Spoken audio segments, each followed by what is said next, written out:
Welcome to tasty food with Kalpana. இந்த வீடியோவில் பச்சை சுண்டக்காய் மசியல் எப்படி செய்யலான்னு பார்க்கலாங்க. 200 கிராம் அளவுள்ள துவரம்பருப்பை நல்லா வாஷ் பண்ணி ஒரு குக்கரில் சேர்த்துக்கிறேன். 200 கிராம் அளவுள்ள பச்சை சுண்டைக்காயை நல்லா வாஷ் பண்ணிவிட்டு அதையும் நம்ம குக்கரில் சேர்த்துக்கலாம்.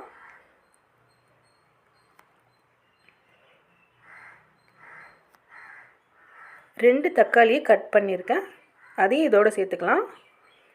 இந்த சுண்டைக்காய் மசியலில் மாங்காய் சேர்க்கும்போது டேஸ்ட்டும் ரொம்ப நல்லாயிருக்கும், வாசனையாகவும் இருக்குங்க. ஒரு வெங்காயத்தை துண்டு துண்டாக கட் பண்ணி சேர்த்துக்கலாம்.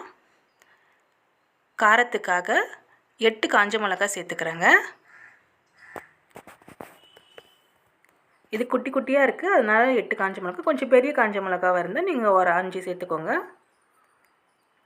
தேவையான அளவு தண்ணி சேர்த்துக்கிறேன். இது எல்லாமே வேகிற அளவுக்கு நம்ம தண்ணி சேர்த்துக்கலாம்.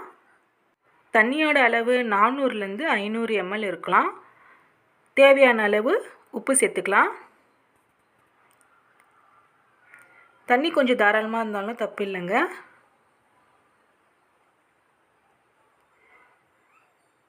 பருப்பு வேகிறதுக்காக கொஞ்சோண்டு ஆயில் சேர்த்துக்கிறேன். குக்கர் மூடி போட்டு விசில் வச்சிடலாங்க. 4 விசில் வரணும். 4 விசில் வந்ததுக்கப்புறம் பார்க்கலாம். எல்லாம் வெந்திருக்கு நல்லா. இது ஆறுனதுக்கப்புறமா நம்ம ஒரு மிக்ஸி ஜாரில் சேர்த்து அரைச்சி எடுத்துக்கலாங்க. இது நல்லா ஆறட்டும்.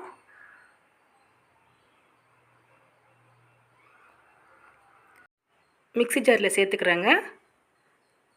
இதை அரைச்சி எடுத்துக்கலாம். கொஞ்சோண்டு புளி மட்டும் சேர்த்துக்கிறேன். இந்த அளவுக்கு புளி சேர்த்தா போதும். இதை அரைச்சிக்கலாம். இந்த பதத்தில் அரைச்சிக்கணும், ரொம்ப நைஸாக அரைக்கக்கூடாது. இந்த அளவு இருக்கணும். இது நான் ஒரு பாத்திரத்தில் மாற்றிக்கிறேங்க.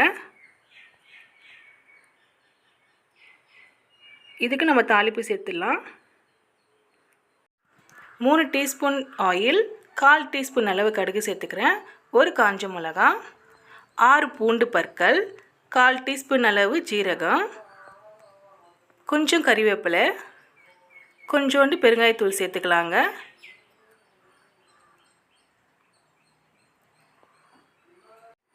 இந்த தாளிப்பை சுண்டைக்காய் மசியலில் சேர்த்துக்கலாம்.